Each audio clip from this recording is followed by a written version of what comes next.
এই যে ভিভোর নতুন মডেল লঞ্চ করেছে ভিভো X200 FE, তো তার ক্যামেরা জুম টেস্ট করার জন্য আমরা এখন একটা মাঠে দাঁড়িয়ে দেখতেই পাচ্ছেন ফার্স্ট মাঠ হচ্ছে, ক্যামেরাটা জুম করা হবে।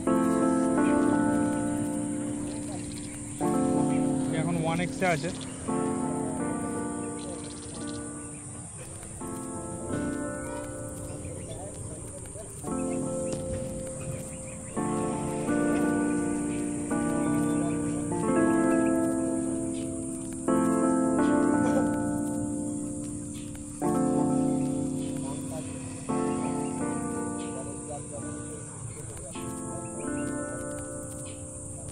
একশো এক্স জুম হয়ে গেছে।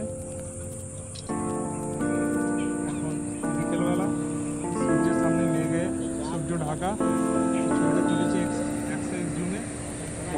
কেমন এসছে এই যে